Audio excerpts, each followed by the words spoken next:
All right, this is exciting. Mollie O'Callaghan, how you doing? Yeah, good. Thank you. Thank you for having me. I appreciate it. Thanks for doing this. Finally, we get to chat. This is very cool. Yeah, no, it's very good. It's cool. It's been a long time. Yeah, because I pretty much said post Olympics. You did. You put me off a couple of times, and that's okay. I understand that. Even before the Olympics, it's one of those situations where, look, we understand there's a lot of pressure on you, and you've got a coach that's very protective of both what you're doing in the pool and how you interact outside of the pool and things like that. And that's good, right? Like sometimes it's hard to understand, but how do you take it? The protective nature of Dean. Oh, I respect Dean a lot. He's given us a lot of guidance around, media, swimming, and other stuff. So, I just follow his lead. And I'm kind of the type of person who kind of just likes doing media after main meets and doing Mhm. all that stuff afterwards. I just focus on swimming. So it's good that, we communicate on, what we like and what we don't like about some of the media stuff. So, yeah, we're on an even playing field, so it's kind of both ways. But he respects us and we respect him. Yeah, that's good. I will say I got a good relationship with Dean, and him and I talk. I will say I did send him a message. I hope I didn't get you in trouble, but I did say in Paris, I said, Molly's on social media. Get her off social media because like I was talking and other people were talking and everybody's got an opinion. And so I knew, I could tell you were on social media, but not really interacting. But how do you deal with that? Like, seeing it, but not being able to interact with it. Does it affect you? Actually, I wasn't on social media. Someone was running Oh. it for me. So, Oh, okay. Okay, good. yeah, so the whole time I deleted Instagram like Mm, maybe 2 weeks, a week before yeah, competing. So okay. my sister and my management ran my all my social media because I don't like seeing that stuff. I don't want to Mm, see anything with swimming or about swimming. So yeah, I left it up to them guys.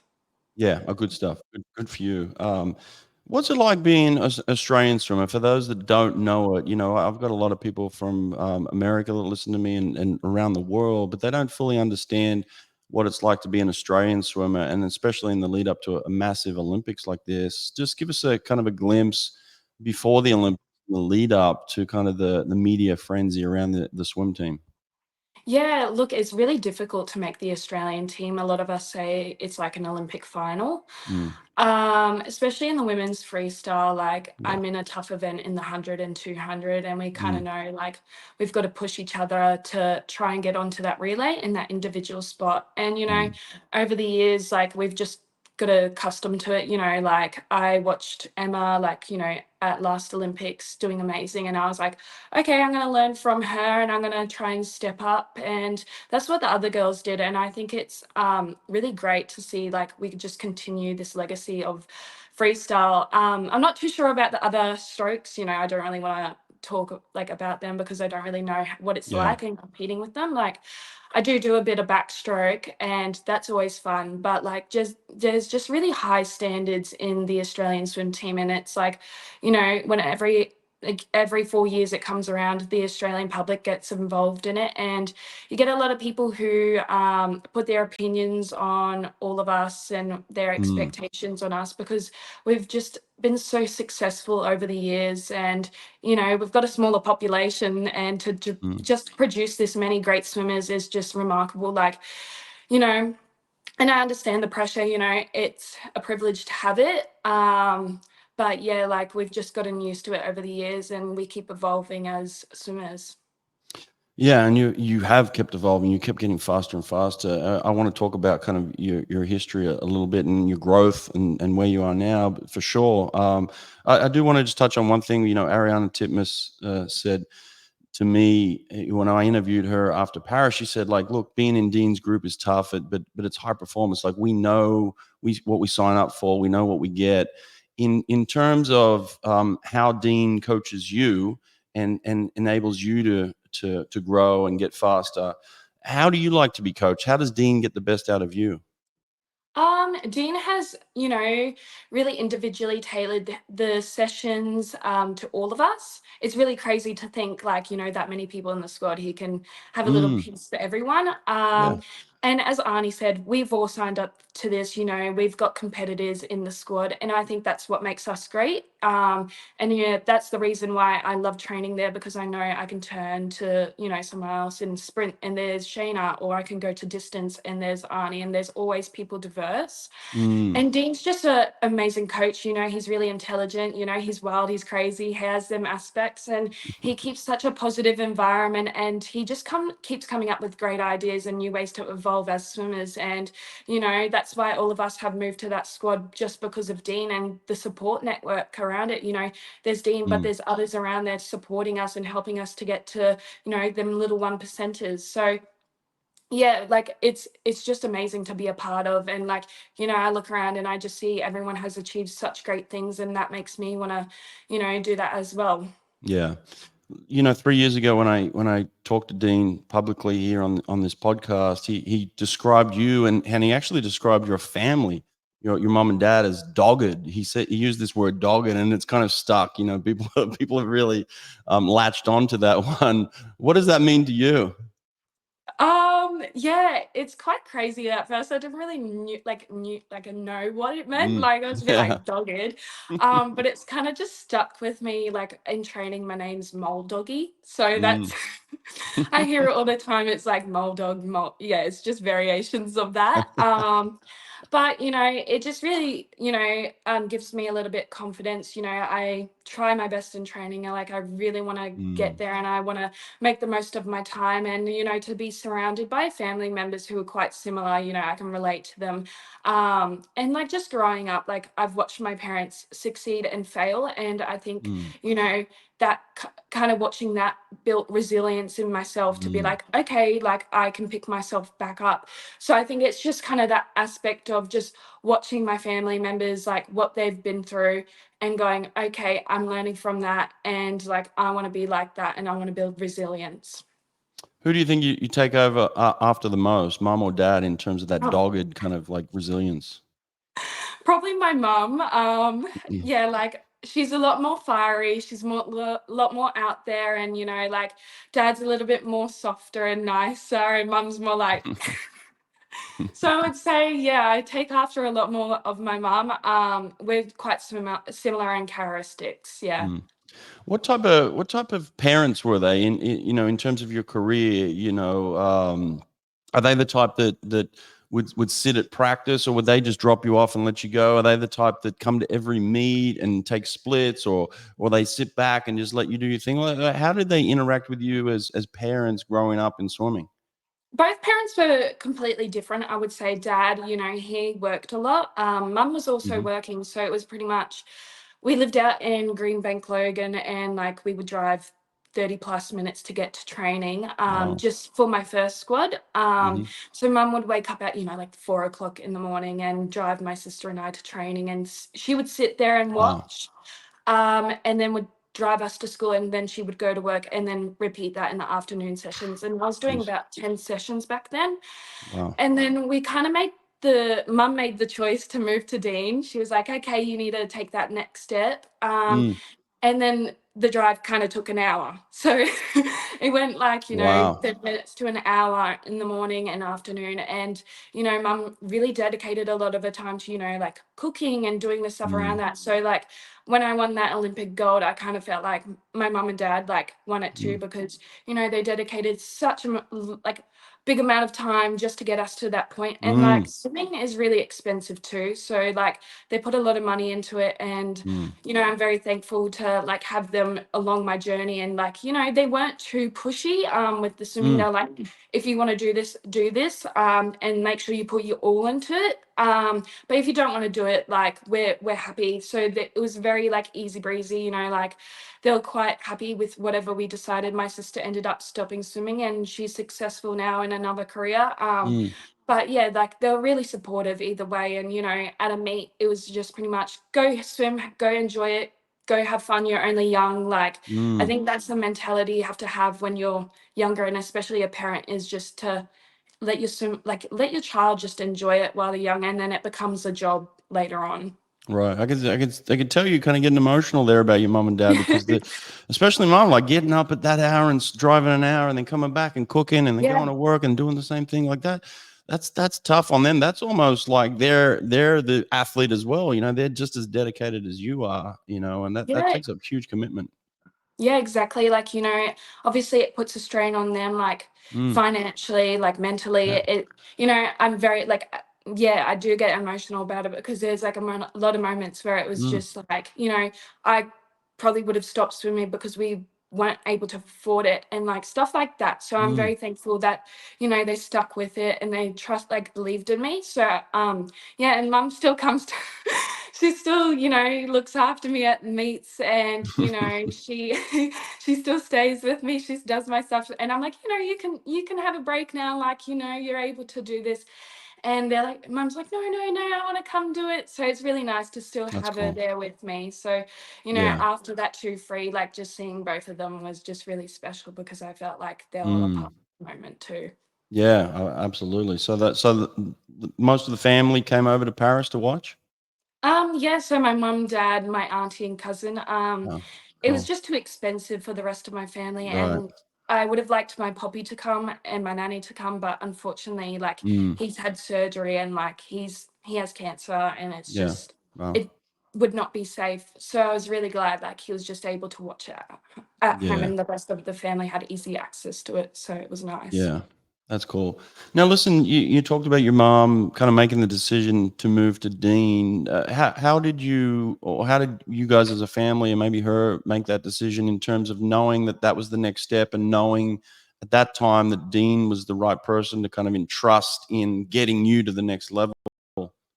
I think just observing from like a distance, when we were younger, it was, oh Right. my God, St. Peter's is so tough. You would hear about the stuff that they would do.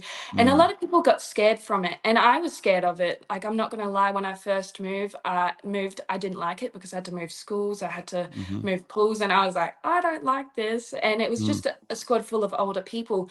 But mum decided because, like, I was in a squad with younger athletes and I was just starting to progress a lot more than the others and I was doing things that the others weren't doing and she was like it's ready like it's now or never like if you stay here it's nothing's going to come out of it mm, and like just to have people to train alongside and to push and kind of be the one that's at the back hunting all the time. So I think that was better for me to be the one at the back and not leading. mm, So I'm really like glad she made that decision. It was very hard at first, right. but it was the right one. Right. How long before Tokyo was that? Did you start swimming with Dean? I moved in the start of 2019 when I was like 14, 15 years old. Wow. Okay. So a couple of years So maybe. yeah, and it was Wow. before Australian age nationals. So Mm. I made the team for my first junior worlds with him. Yeah. Wow. Okay. Yeah. So you were still kind of classified as a junior even in Tokyo because you ended up breaking the junior world record in the 200 freestyle, right? Leading off the relay. Is that correct? Yeah, yeah. So I was the little junior girl, like of the team. I was 17. Wow. Yeah, so just being a part of the relays as my first Yeah. senior team, I think that's a great way to start. You get to be in the marshalling room with the other girls and have that support, and they're all in the same position. And when Mm. you hop up behind the blocks, you got someone there. When it's like an individual, it's just all you, and you put a lot more pressure on yourself. But Yeah. yeah, it was a perfect way to start off my senior career. Now you only at that time, I believe, you only got to swim in the prelims. Like you ended up winning 3 medals, but you only swam prelims. How was that experience as a competitor? You're young and you understand your position, but as a competitor, Yeah. it's still tough to sit back and not be chosen for the A final, right? Yeah, like relays are always difficult choices. We each have coaches that talk, and being on the younger end and being a lot more inexperienced, that was a big factor in why I didn't really get to advance into the finals. It was like that, could I be able to replicate that or do better? Mm, Which I mm, completely understand, but kind of standing there and watching those girls walk out, it made me really emotional. And especially in that 4x1 free where it was like, I knew I did the time, but just mm. because don't have that experience, I wasn't able to Right. be a part of that moment and like to see them win gold. It just felt like for me, it didn't feel like my medal. It didn't feel Mm, like right. I deserved it. Mm, And I kind of want to break that barrier, especially with like, this year with the Heats girls. I want them to feel mm, like it's theirs too. Like I don't want them to feel like how I did. But yeah, like just watching them compete and being like, that could have been me. I think mm, it was a perfect way to set me going into my career because I used that as fuel. I was like, okay, I'm not going to give them a reason to not put me into these finals anymore. Like, mm, I want to be there with them. I want to be a part of that moment. So I think, it worked out in the end. It worked out for the better for me. But yeah, there was a part where I was like, I don't think I deserve it. But now I kind of come to myself and I'm like, no, I do deserve that. Like, all those medals because we contribute so much in them heats to get those girls right, to the final. They wouldn't be able to perform to those standards without right, those heat girls. Yeah. right. Yeah, absolutely. So you got a lot more pride in those Tokyo medals now than maybe you did back then. Then yeah, Yeah, yeah, exactly. I cool. think each year I kind of like, go, oh, I deserve this a little bit more. Right, It's kind of like I right. slowly go, okay, I feel like I'm proud of wearing the green and gold. I feel like I'm worthy of it. Yeah, And just like little stuff like that. I feel like, yeah, right, I tick it off. right, right. I know Dean is also very protective of his program, and I'm I respect that, in the sense that at the time when you're doing it and you're doing the work, and I understand he wants to, keep it undercover and stuff. How Mhm. much of that now are you allowed to kind of peel back the screen and kind of let people in, even now? Like, do you feel like you're allowed to talk about some of that stuff now? Um, to be honest, like I do respect Dean a lot. I messaged him before like a lot of my interviews and stuff, and it's Right. like, what do you want me to talk about? What do you not want to talk about? Because I want to have that trust and loyalty to him. Yeah. And especially because we have such great success in the squad, he's like, don't talk about what we do in the sessions because he keeps it close to him. And it's kind of like you have to join us to know what we do. It's pretty Yeah. much like you've got to commit to Dean and the squad to know what we do. Okay. Like the sessions are tough. We are put through like a lot. We dedicate so much time there, but it's all worth it. And I think Dean's such a great mastermind behind the sessions. We've got to, we've worked on our back end speed, we worked on our front end speed, we've worked on many different things, and Yeah. he's always putting out new ideas. So we try and, respect him and keep those sessions to ourselves. Majority of the time I do forget the sessions, I'm not gonna lie. If someone's like, oh, do you remember this one? No, No. I don't. Just work It's like hard, a new turn up money. and do it. I just, yeah, pretty much Yeah. I just go do the session. But yeah, no, I respect him too I'll much say to this let him then. know. Apart from that, I know Dean's a master manipulator in a way that he gets the best out of the people that's in his squad, right? Like, I mean, Dean, I think you got 10 on the Paris Olympic team, right, from your squad. Is that correct? 10? Yes, so we had 10 on the Aussie team, and then we had one of the girls on the New Zealand team. So we had Wow, 11 internationally. wow, Yeah, which that's is amazing. incredible to just think, like such a small population in Australia, and like Mm, our swim team is so dominant. Just to get 10 of us onto that team is 10. just an achievement in itself. Yeah, just even managing 10 people stuff and to get them at the highest level like that.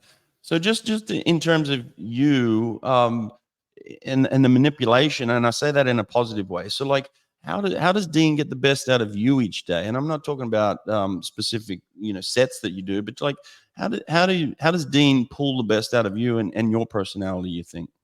Yeah, so we're all completely different, Mm, like we've just got to learn over time. When I first moved to Dean, I was really closed off. I didn't really say much. And I think over time I've learnt to communicate. And I think it goes both ways. If I'm open and he's open, then, like we learn a lot about each other, and he can push me a lot more. So over time I've learnt to be a lot more open, and he's tried ways to see if like I can respond to, stuff like trying to encourage me, or if that's not working then something else might work. So mm, he's learned over time, and he does this with everyone. He learns different ways what people respond to. So I'm already really self-critical on myself in training. I don't think very highly of myself when I do train. I'm very, you know, I want to, you can't be perfect, but I want to be perfect. And I kind of strive for them little things. I go, okay, I know. And he'll go, oh, that was a good session. I go, oh, no, this was wrong. This was wrong. I need to work on this Really? next time.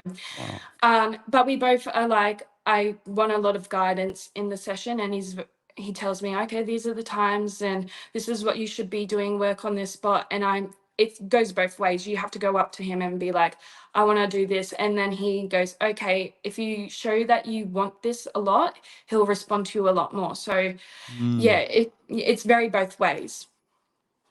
Yeah, so what I'm getting at then, I guess, the picture that I'm getting from you is that you're demanding of yourself, and there are times where you say, "Dean, it's okay, like push me harder.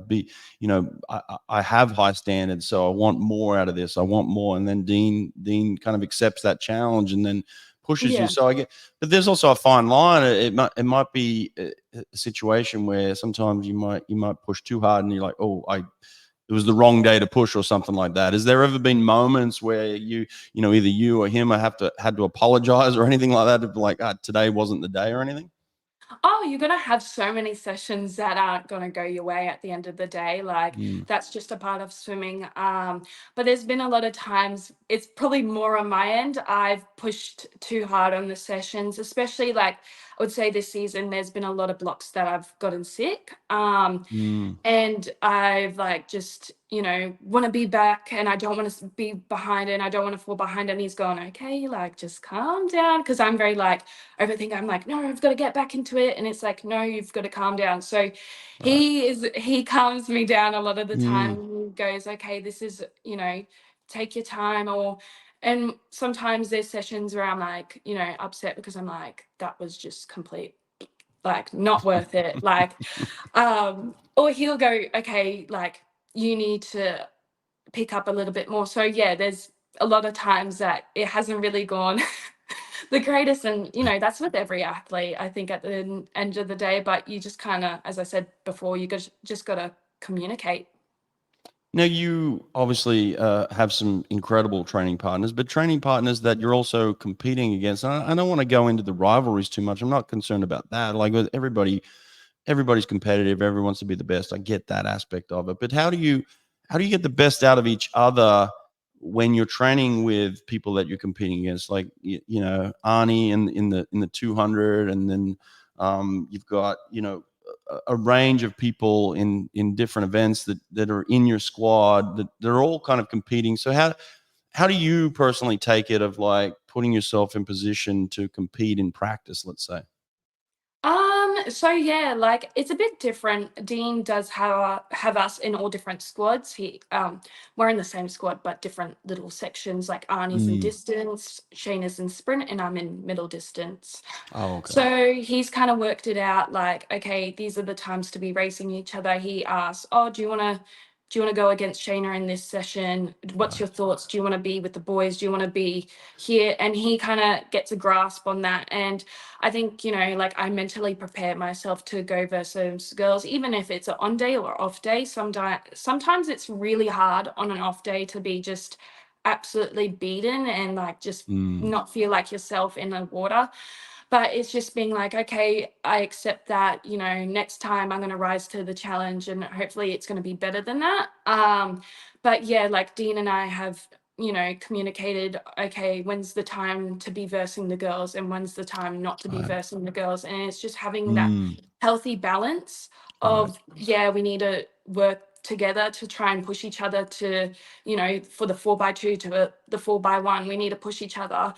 But yeah, like there's a lot of times where I just want to focus on myself in training, and I think that's when I get the best out of myself, is just focusing on my race plan, focusing on my technique, my skills and stuff. And I'll go put myself in a different spot, or I'll go lead the session, or I'll go mainly with the boys. I'll try and go with the boys because I know Mm. that at the end of the day, I'm not going to be racing them, and it'll be good if I can try and keep up with them in any sort. So I'm trying to push for that next level. And it's just having a balance between all those little things. So there's moments where I'm like, okay, I don't feel like that today. I'm going to do this. Mm. And it's just being open about it. And I think, you got to be able to take the challenge no matter what condition you're in. And I think that's what I've got to do. Yeah. Do you have to I don't know how to say this. Do you have to stop yourself sometimes from like taking like maybe a sneak peek of like what's Shayna doing over there, what's Arnie doing over there? Is it tough to see him from a distance? Um, like, to be honest, we're all watching each other. We're all watching Mm, what we're doing. okay. I'm observing what everyone's doing. If it's a girl, boy, no matter what, I'm gonna be Mm, like, I would have a look at that. right, right. Because I get to learn off them, and I think they get Yeah, to learn off me. And I'm like, okay, like they're doing this part really good. Okay, I got to do that too. Like, so it really works for me. And like they do the same thing. Okay, she's pushing over there. Now I've got to rise. So I think that's how we get the best out of each other, and that's why we've become such a dominant squad, is because we all work off each other and we all know what we're doing at the end of the day.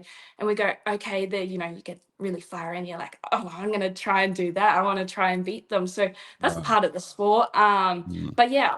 I'll try and watch, and as much as I can try and have a little listen, and we all do it. So yeah. Yeah, I got it.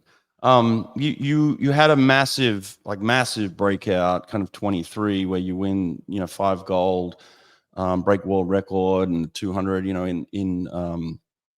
at the World Championships, and kind of a year out. Was there a moment before that, where you go from like this young girl who's the relay swimmer in the morning to, winning these 5 gold, breaking world records? Like, there's got to be a moment in between where you kind of felt like you'd made that shift. Now, like now I'm the top person here. I can contend to be the top person. So when do you recognize in yourself you went from kind of just that young girl relay swimmer, morning swimmer, to I'm going to be the best in the world? Was there a moment before the World Championships that you remember?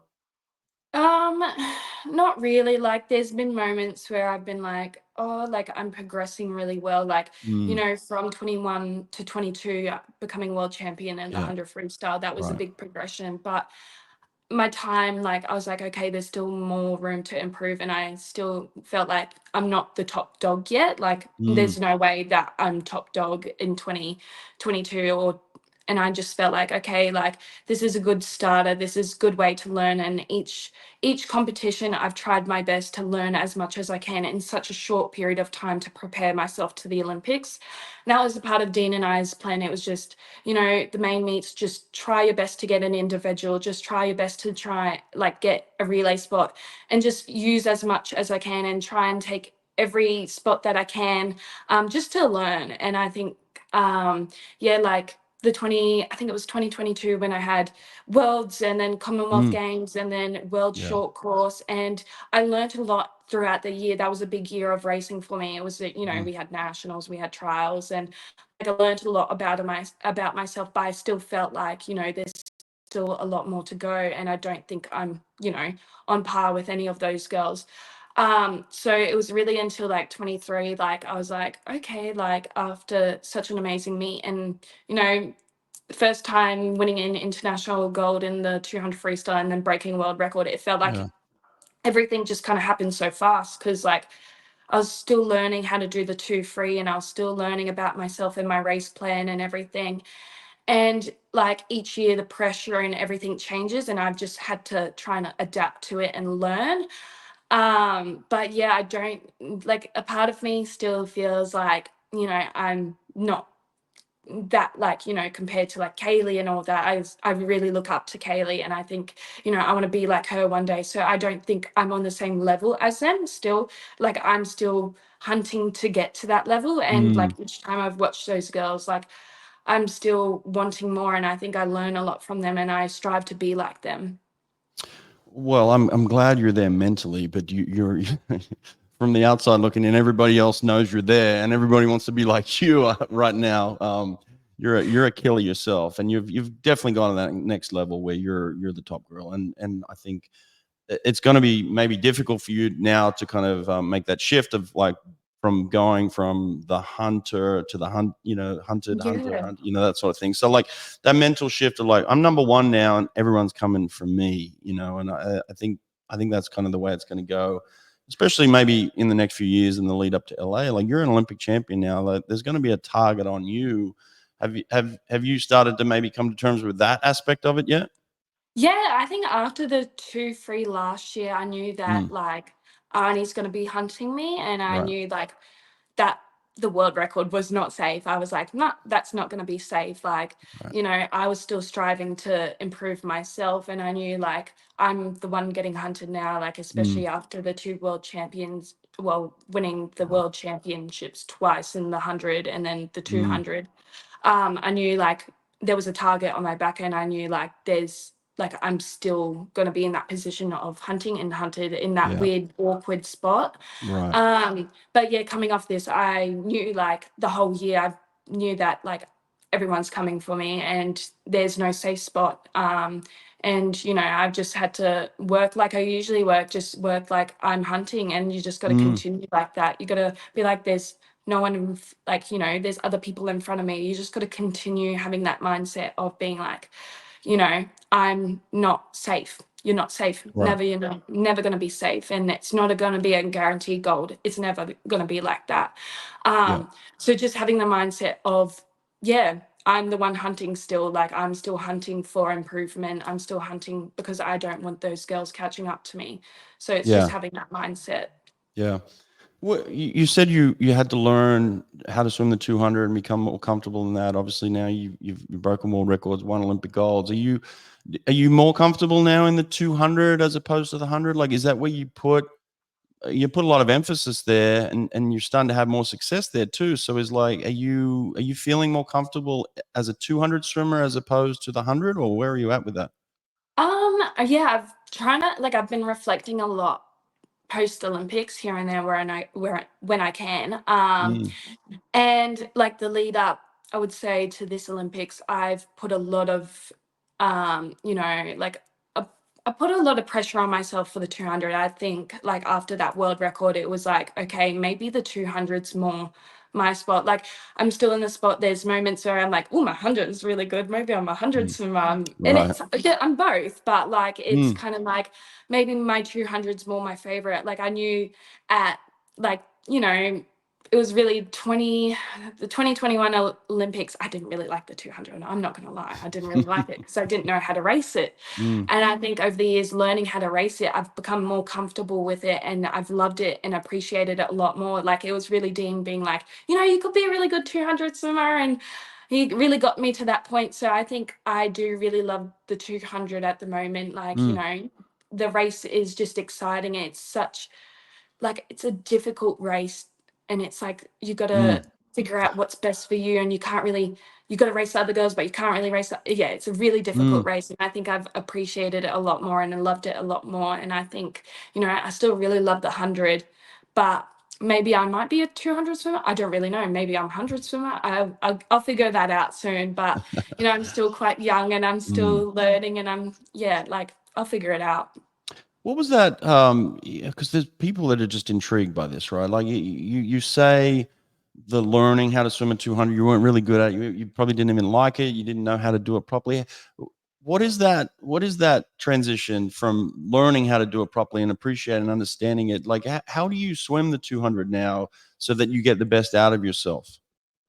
I think like we all have such different like, you know, strategies when it Right. comes to 200 and the Mm. 100. Like for the 200, you know, I've know that like my legs are probably my strength. I know my arms aren't as good compared to like the other girls. My stroke rate is a bit eh. But I knew like I've really got to work my skills, and I know I'm not as tall as some of the other girls, so I've got to really work my strengths, and I've Mm. really got to focus on my strengths and work them to the best ability that I can to try and get near them. But yeah, I think it's just putting a big emphasis on my skills. And Mm. then just Yeah. trying to execute Dean's race plan as best as I can, and just be comfortable with how I train and trust the process, and you know, be comfortable with the plan, and you know, just the feeling in the water. It's really how you feel in the water. You go with how you feel. But yeah. You said the word skills, and you just reminded me of the skill that you have, that underwater, that dolphin kick. You've really improved that, and that's really come on. It's really a strength of yours now, like coming off that wall and just dropping people underwater there. Like you've put a lot of time and energy into that, I imagine, eh? Oh yeah, like, you know, it's since I was young, it's not something that comes very easily, and I'm still improving it. When I was younger, like with my old squad, we used to do a lot of old style training, let's just say, a lot of 30, 50s flies, stuff like that. And, to avoid it, I would go underwater. I'd just work my underwaters. And coming into Dean's squad, that's when it became like, we've got to evolve this a lot more and, train it and practice it as much as I can. And, I just trust Dean's, training and everything and what he thinks best to like improve it. Do you mind talking me through the 200 in Paris? Like just what's going through your head on each lap? Do you remember it that well? I feel like a lot of races you don't really remember, Yeah. but yeah, like it was such a weird race, like I'm really nervous behind the blocks. And then once you dive in, it's just a state of flow. You just, Hang on a second. Hang on. You say nervous. What does nervous mean to you? Like, how does that manifest in you? I get really like fidgety and like I'm Okay. like, oh my God, I've got to make sure my goggles are on right. And like I think of like, good scenarios, bad scenarios, and I'm like, you just overthink and you get really overwhelmed and you're like, oh my Mm, God, like, but it's yeah, it works for me. And like I've got to use it as a right. strength and view it as a positive thing. And it means I really want it.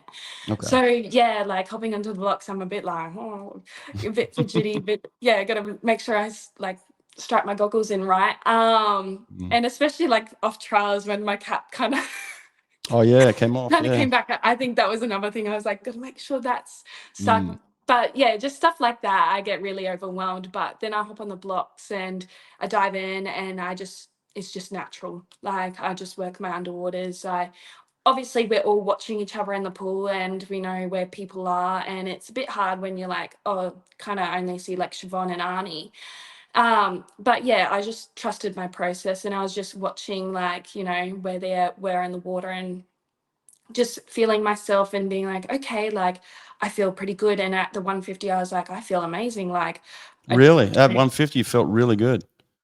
yeah, Wow. I didn't feel like I really had taxed much energy. Like I felt like my legs were pretty good and Mm, my arms were pretty good and I didn't feel like I was exhausted. wow. So it just worked out nicely. And then I was just like, okay, like heading into that wall, I was like, let's just do it. Like, let's just leave it on the line. Like, I was coming maybe third or fourth, I don't really know, on that last turn. And I was just like, who cares? Like, there's no pressure on me. Like, I just had to think there's no pressure on me. Like, I'm like, there's nothing to lose. Like, I was an Mm, Olympic champion. I'm not world record holder. Like, yeah, I've got world champion, but you can't take that away from me. Like, that's only if I go race it that. But yeah, I just had to think it's all on the line. Just give it the best shot you can and just leave it, just gas it. Yeah. really? Wow. That's awesome. I was getting like chills. I was in the moment. Like, we know that feeling, but it's intense in it. Like when there's Olympic gold medal on the line and you're looking down, you got 50 to go and you got the top girls in the world right next to you. Right? We live for that moment, don't we? Like that moment of just like, okay, let's race this 50. Let's get our hand on the wall here. Like that's such an exciting moment for a swimmer that's just grinding session after session, year after year to get to that point, right? Yeah, exactly. We've put so much time in it and like dedication. And like, I was next to two amazing swimmers like Siobhan Yeah. and Arnie. Like I think they're absolutely Mm, incredible and they've achieved so much. So I was just like, okay, like this is a great race. Like it's exciting, it's thrilling. Like we all enjoy it. Like at the end of the day, this is why we swim. And it's just for moments like that. So like turning onto that last 50, it was just like, who cares? This is what we've done. We've practiced this so much in training. Like, how far do we go in training? Like 6K per session. It's just like mm, stuff like that. Like, 200 meters is nothing, or our last 50 is nothing compared to the stuff we've put ourselves through. And like, to the moments you reflect in training where you're in, complete pain and you're in discomfort and stuff, and you've just continuously strived, you're like, this is the moment where, it's needed. This is the moment where it's like, I've done all this and this is like, we put ourselves through that just for that one moment. yeah, absolutely. Really hard to word. I'm so sorry. No, you're right. Look, anyone that's been in kind of a position where, you got to get the best out of yourself no matter what. Like, we know that feeling, but yeah, it's just so cool to come out on top, isn't it? But how do you manage the coaching thing? I know you both put yourself in this position. I know that you're going to get to the Olympics and you're going to be racing against your training partner. But when you're there, it's still difficult, right? Like he's got to warm Arnie up. He's got to warm you up. He wants the best for you. He's got a race plan for you. He wants the best for Arnie. He's got a race plan for her. And then, you win. She gets sick. It's like he wants to be ecstatic for you, and he wants to be happy for her. But, it's an emotional moment. So it's like there's a lot of balance there, isn't there? Like you guys just understand where you're at with that and kind of accept it. Is that right? Yeah, like we completely accept it. We know, like as I said, and Arnie has said, we signed up for it. And like heading into the warm ups and getting our race plan, we know Dean wants the best for both of us. He's going to give Okay. us a plan regardless Is it of. separate? He's not talking to both of you at the same time? No, no, no. I don't think we would like that. Yeah. Right. Right. But yeah, it's both separate, and he gives us both a plan that will win. And it's just whoever executes it the best. Right. And Okay. That makes it's sense. pretty much like whoever does it the best is gonna win. And he's But not yeah, mentioning either one. He's just talking to you about your plan then. yeah, Yeah. yeah. He's just talking about like your own race plan. He's like, nothing about Arnie's, and Arnie won't really get anything about mine. But Yeah. yeah, like he just does what's best for you and your strengths, and he really tailors to each of us. So, Mm. you just got to trust in him, and like you can't have the negative thoughts where it's like, oh my god, he's gonna give Arnie the better race plan. You got to be like, no, it's Dean. He's gonna give you the plan to win, and Yeah. yeah, like I really trust him. Yeah. You got to execute. How does he manage warm up though? Like that is difficult. How does he manage? How does he warm both of you up separately to go to the same race? Yeah, so it's only really when we get to pace that we get into Okay. time. So All everything right. is like, we have our own warm up, we go Mm. warm up, and I take a very long time to warm up. But it's really when we get to pace where we're like, hello, can you come join us? And he'll just do Right. it separately, and we both have a different, warm up. So it doesn't really matter at the end of the day. But yeah, like throughout the meet, I kind of felt bad for Team because he had like 10 swimmers, had to Yeah. manage them all and different time schedules. And he was there pretty much like long hours, and like he did an incredible job to manage all of us. Right. Yeah, for sure. Can I just ask you about that specifically? I'm gonna ask for one thing. What do you like to do for pace? How much pace do you do? Are you just doing a set of 50s, and how many of them do you do that you like? Uh, Maybe I'm a bit more, I don't know, aerobic.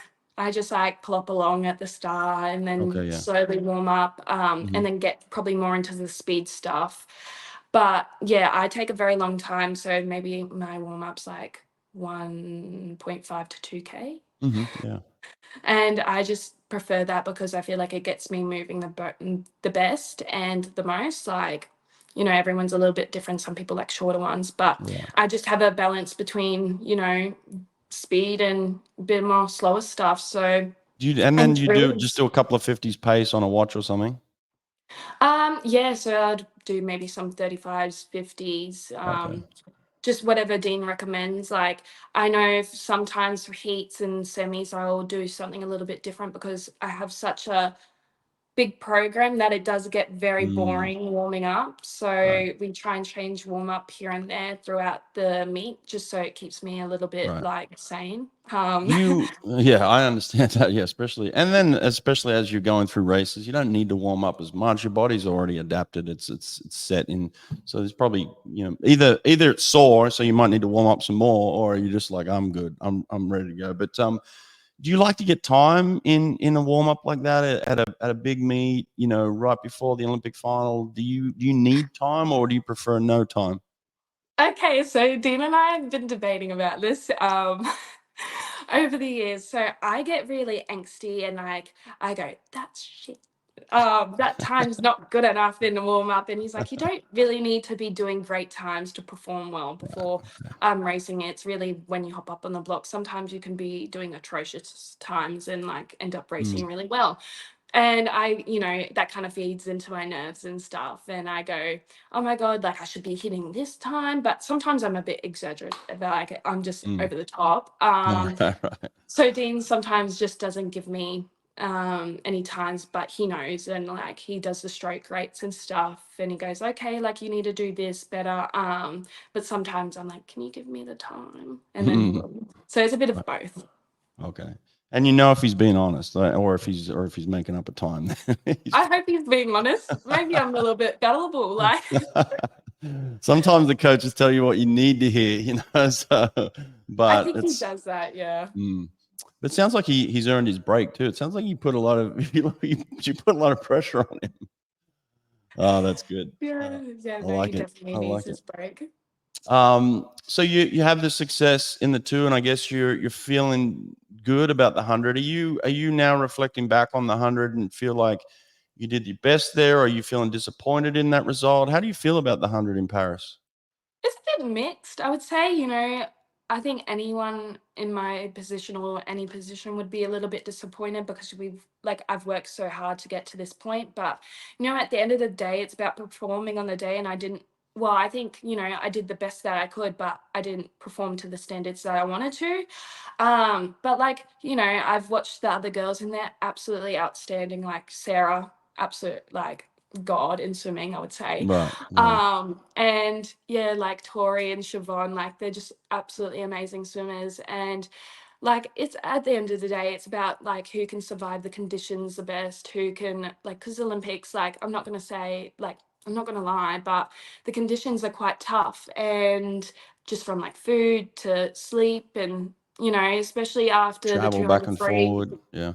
Yeah, and especially after the 200 free, I just like it's really hard to pick yourself back up and like try and recover as best as you could. And like there's a few things I think back and I'm like, I could have done better, I could have done this. But at the end of the day, like it's about who performs on the day. And I didn't perform to the standards that I wanted to, but I'm still really proud of myself. And fourth is incredible at an Olympics, and like I would take that any day. Like to be a part of that final, like I appreciate every moment that I had at the Olympics, because I've strived so hard to even get to that point, or even to get like a individual. Like I think I did amazing, and there's a part of me that really wants that more. And I think that's such a positive thing to be like, okay, like there's so much more I can improve on. Like it's made me really determined to do a lot more, and there's going to be a few things where you're going to be disappointed, but you've Yeah. just got to use that as fuel.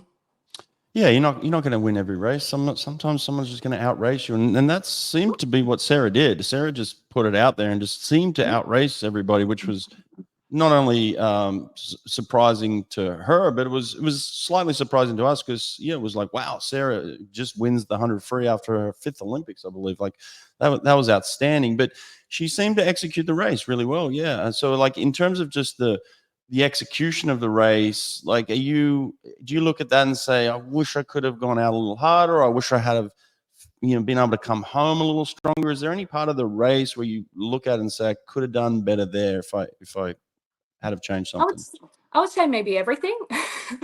Yeah, there's a part of me where I'm like, I haven't watched the race. I Oh, haven't really? really watched any of my races. Really? But yeah, I haven't really looked at any of them. People have played the 200 free for me, just because like sponsors, and I've watched them with them, and that's probably the only time I've ever watched my race from the Olympics is then. But yeah, there's a part of me like, oh, there's so many things I could have fixed. And that's the same with the good races. Like there's gonna be a part of me where there's like, oh, I can fix this, I can fix this, like I could have done Mm, this better. And I think with the bad and good, like sometimes you've just got to learn from it. And, you know, I think maybe like I've tried to improve my front end. Like I'm still trying to improve my front end. I'm still trying to improve my back end. I'm still trying to improve everything. So I think it's a good learning experience. And I think like, over the next 4 years that I'm going to try and master it a little bit better. But yeah.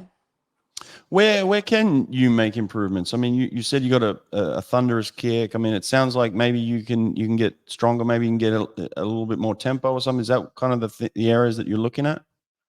Yeah, like maybe my upper body, maybe strength there, maybe my pull. I don't really like pull, but I've been really trying hard to improve that, and just like little things like that. Yeah, like I think I just will go back to my team. I think I haven't really had a meeting with them Mm, about the Olympics yet. I've just been on a break, and I'm giving everyone, their time because it's been such a big lead up. But I think that's when I'm going to reevaluate the race and go with them and being like, oh, where do you think I could have done better here? So I think just getting external, like, yeah, opinions, I think they'll be really great on ways I can improve, because sometimes you need someone else's opinion right. to, yeah. That's scary for your competitors to think that you're dissatisfied with the results and you can get better and still make improvements. Like, that's kind of scary. So like, what do you think is going to come first? Have you been 51 in the 100 flat start? Flat start in the 151. No, no, Yeah. not Okay. yet. All right. All I right. was So only that you still got to get 52.0. there. That's good. All right. Yeah. And then you're 152, 152. I just can't. How do you go 152? Like, I don't even know how you do that. That's so fast. 152 is ridiculous. But anyway, so what do you think is going to come first then? The 51 in the 100 or the 151 in the 200? What's coming first? Oh, this is a tough one. Mm, Like I really hope for both. I felt like this year I could have done a 151. really? Wow. I just don't think like at trials I didn't feel like myself in that race. Like obviously, we're gonna if you get your world record break, and it's not a nice feeling, but Yeah. Yeah. I'm really happy for Arnie. But I just felt like in that race it didn't feel like myself. Like I tried something new, and I think nerves was actually the burden of me. Like, normally I can harness it pretty well, but I think I let it go too bad. Like Dean was Mm. like, I've never seen you like this before. Like it it was probably the worst part of me. And I think like just reflecting on that, like I'm like, maybe if I didn't let that get to me, I could have raced a lot better. But I'll take a 152 for like, oh, Yeah. phenomenal. Yeah. Yeah. Very Yeah. happy with the It's time. crazy fast. Yeah. Yeah.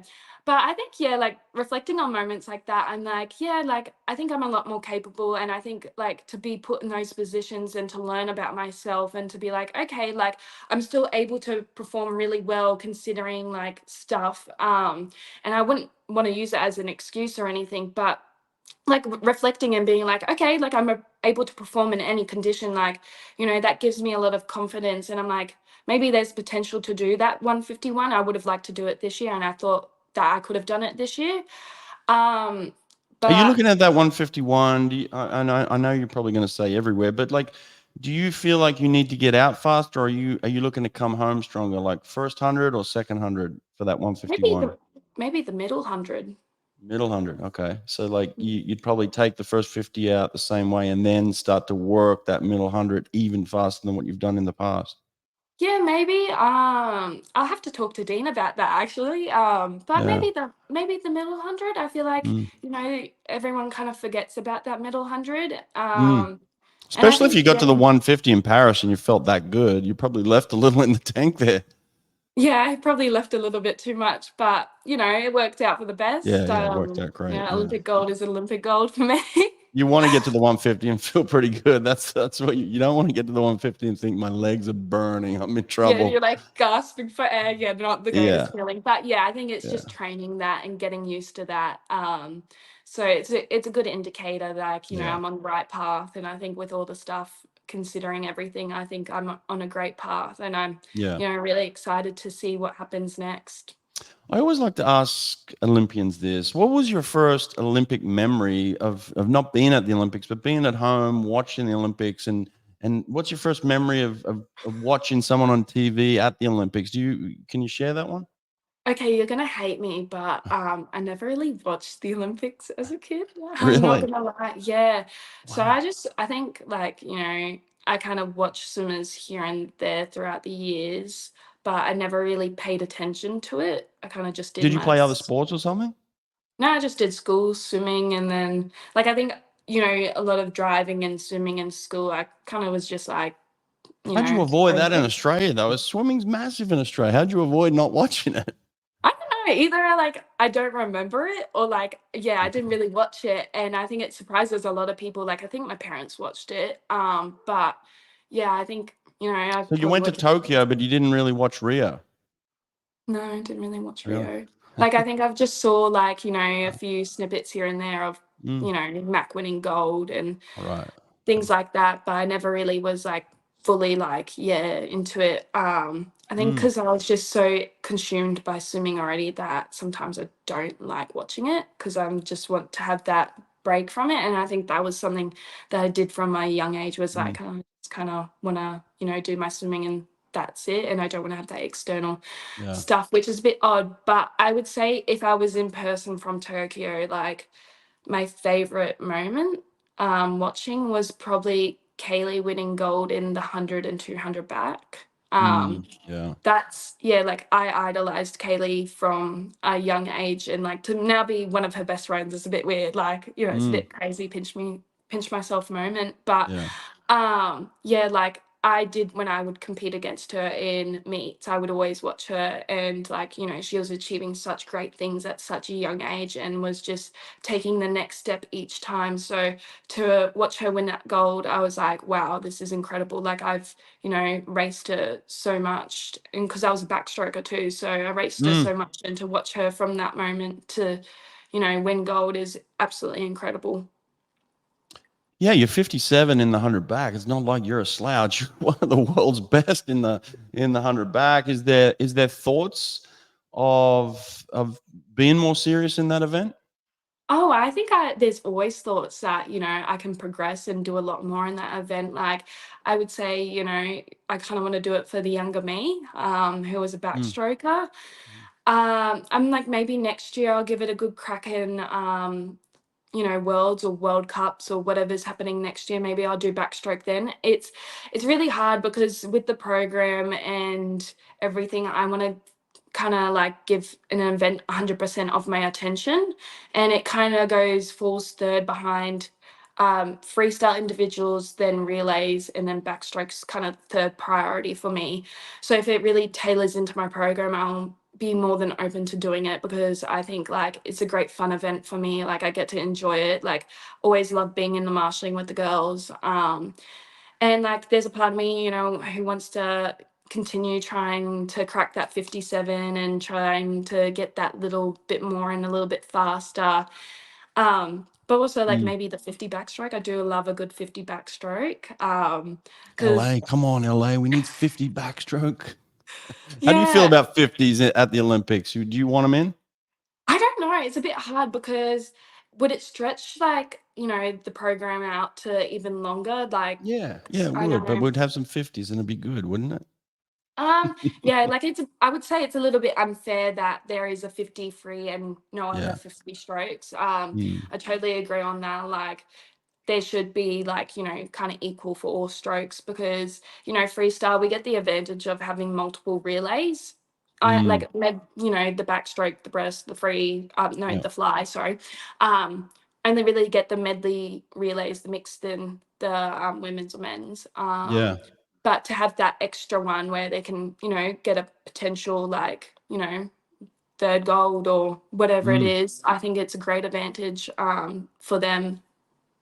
Yeah, I'm messing. Look, I'd love to see the 50s. I think the 50s would be great, but it would also create some longevity for some of these swimmers too. Like an Adam Peaty might even just say, "I'm just going to become a 50 breaststroker," and you'd see him maybe go to the next Olympics. People like that, it'd be cool. Yeah. But yeah, Yeah, I it's don't know. definitely I think a lot of us are open to it, like and especially seeing Sarah and Cam, like, just continuously do great things at such like, considered in swimming, like, that age is quite old, but, like, to keep progressing and, taking the next step, it's great to see to be like, "Oh, that could be me in the future," like, I'm able to maybe continue swimming at an older age, and, like, that's not gonna be the Yeah. end of me.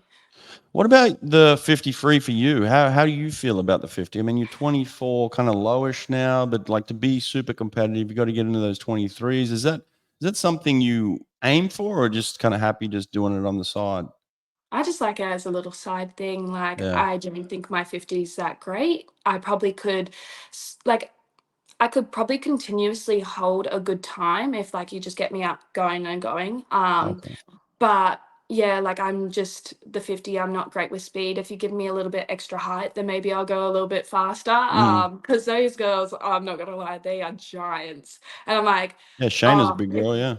yeah, they're tall. I'm like standing next to them. I'm like, oh, if I just had those arms, maybe I could be a little bit faster in the 50, get my arm on there a little bit, you know.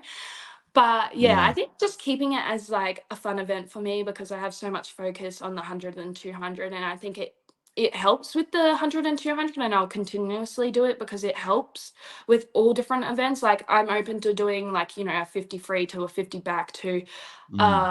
a 200 back a 400 free because it all helps those races. And I think like if I can expand as much as I can and, you know, learn from other races, then it's definitely going to help my other ones.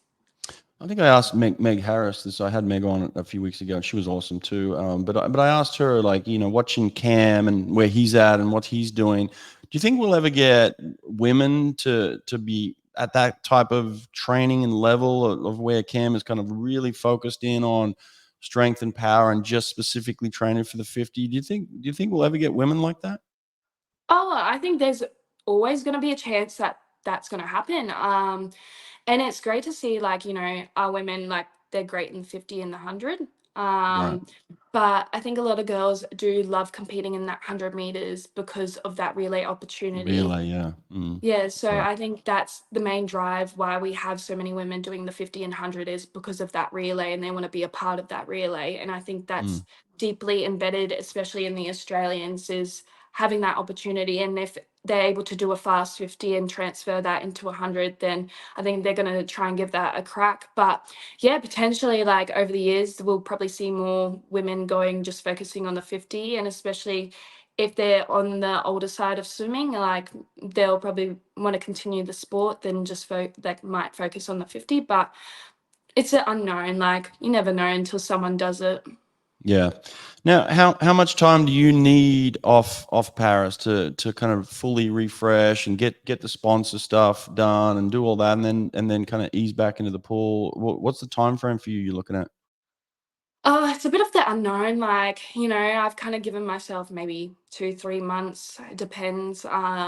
Like at the moment, I've been really busy with the sponsor stuff, and I'm really thankful to have, you know, this opportunity to actually be able to connect with the community and like give back to the people who have taken so much time and money and, you Mm, know, have helped me out this far. So I think it's great to do that. But I think when that's all done, I would like a little bit of time to myself to reflect. I haven't really had that opportunity to just be like absolutely doing nothing.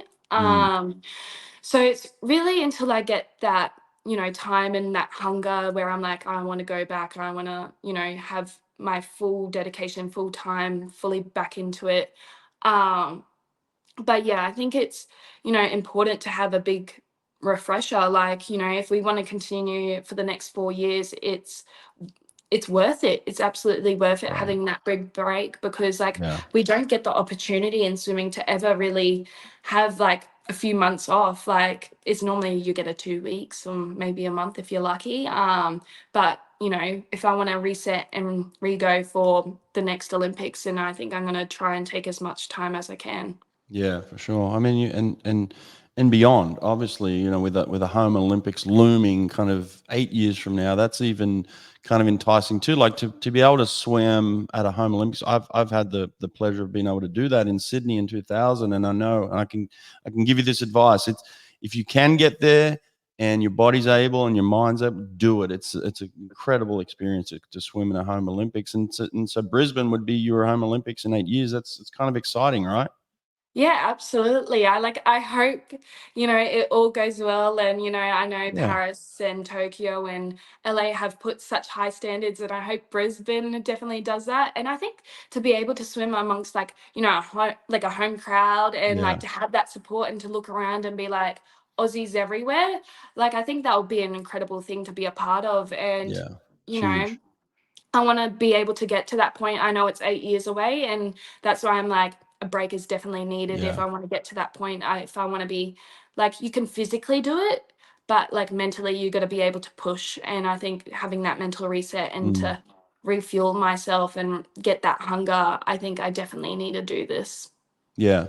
I was going to ask you that. I forgot. I kind of skipped over and I forgot. So briefly, how scary was it to have that knee injury before, about 5 weeks out of 23 worlds? There was kind of some talk out there that, you'd injured yourself, and were you worried at that stage? I'm not gonna lie, I was absolutely scared. Like, I don't know if it was like 3 weeks out from Yeah, it Worlds or was something like pretty that, close. something Yeah. crazy. What was it? What'd you do? I was stretching and I popped it out while stretching. I'm really flexible, so like Okay. it just went whoop. It never happened before, and I was like, Was it your kneecap? absolutely, yeah, it just went to the side, and it was Oof. like my friend was like, I heard the noise, and it was just revolting. Like she couldn't do Oh, it. mm, But yeah, I did it while stretching, and I think that moment, like, I absolutely like just was like, what's going to happen? Like, my first mm, thought was like, I've got worlds. Like, I didn't really think about the pain. I was just more crying because I was like, I've got worlds soon, and I've put so much time in this, like, dedication into this. I don't want to give it up right now. If And I was great because I had my support team there. They took me straight away, went and got scans and everything, and it was really hard, like, constantly training and, to do pool. Like, my pool was horrendous, but like to do sessions where I was just doing pool and my shoulders couldn't really handle it, mm, was really hard. And especially watching everyone too, it's really hard watching everyone, swim normally, and you're like, oh my God, like I I I can't do it. Like, am I not going to be able to do this? And having those thoughts are really scary. But then there was a part where it was like, maybe I can use this to an advantage. It's going to take the pressure off to perform. People won't expect what I'll be able to do, and it will take pressure off of myself. And I'll mm. be able to go out there and swim freely and just do the best that I can.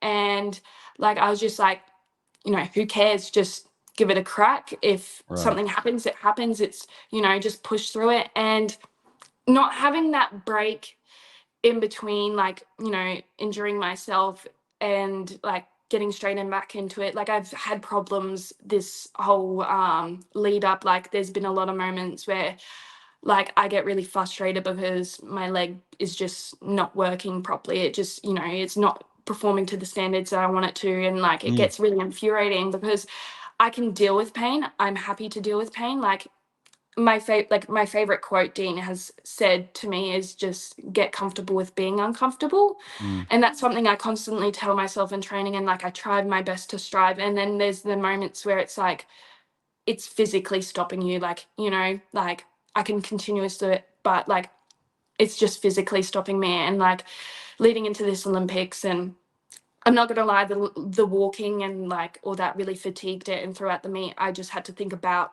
last Worlds where I was like, who cares? Like, just do the best that you can. Yeah. So there's just been a lot of time where I'm just like, just push through it. Like, you can do it. You've put yourself in so many moments, and, just strive for the best that you can regarding like, Mm, just do the best that you can. And it's really hard for a lot of athletes. Everyone has their weaknesses, and everyone has something like that, that everyone has an injury, and you just got to be like, well, there's other people dealing with other things. And, yeah. I've just got to try my best to work around it and get the support that I need. Mm, And I'm just right. very thankful to have such a great team that was like just ready to do everything and whatever they could to get me able to perform at Fukuoka and Yeah. Olympics this year. Yeah. Yeah. It's just keep coming back to that clip of Dean saying you're dogged. She's dogged. Did you ever see the clip of me and Dean talking where he looks down the camera and he's like, Arnie, she's coming for you? Did you see that? Yeah, he looks a little bit psycho. I'm He not gonna does. lie. Yeah, He's crackhead very energy. crazy. That's that. Your sister Yeah, said crackhead energy. That was hilarious. It was awesome. oh, honestly, yeah, I did see that clip, and I'm like, oh my God, like he's just He's out of his he's just mind. crazy. Yeah, yeah, it's classic. Well, I'm hoping to get him back in a couple of weeks after he takes a break. He's definitely earned it. But listen, I appreciate this. It's been cool just getting to know you and celebrating your success. And like there's a lot of young kids out there who are looking up to you now. Like you were that kid, and now you're the one. They're looking up to you, and you're a great role model.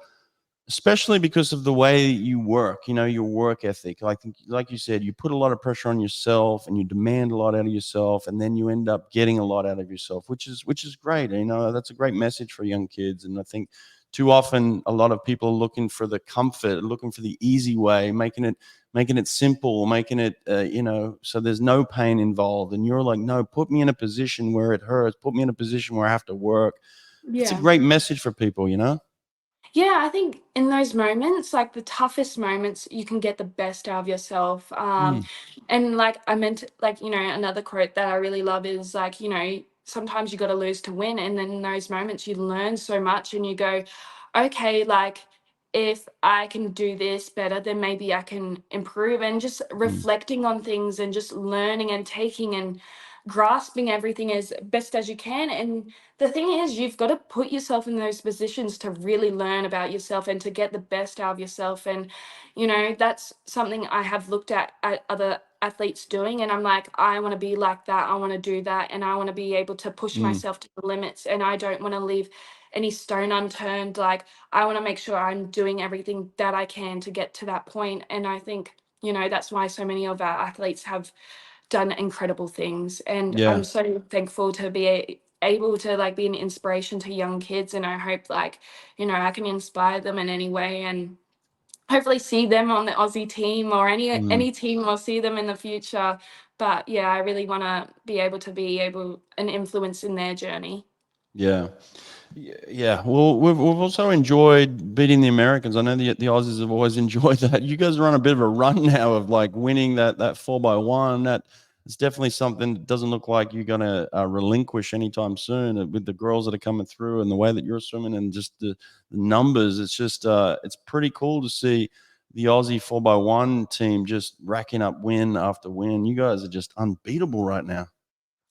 Yeah, well, yeah, like, in the future, like, we're not going to be unbeatable forever. Like, there's going to be moments where it's going to be really close, and we know that. And I think it's the fact that, we're not comfortable in our spot. We know, like, people are coming for us, Mm, and to have the depth behind us and to continuously have someone come up and strive. And as I've said to many people, it's just the fact that we watch the older girls achieve great things, mm, and it's such a tough thing to get onto that relay team or to get an individual spot.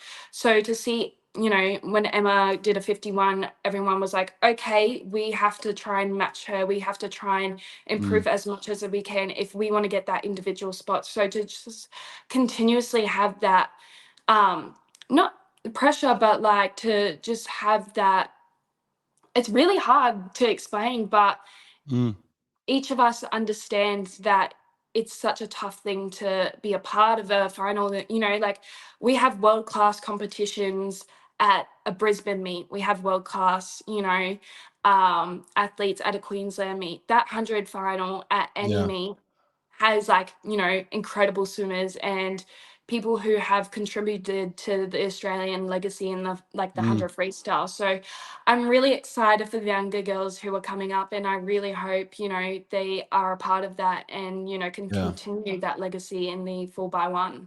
Yeah, for sure. What are you, 20 now or 21? How old are you?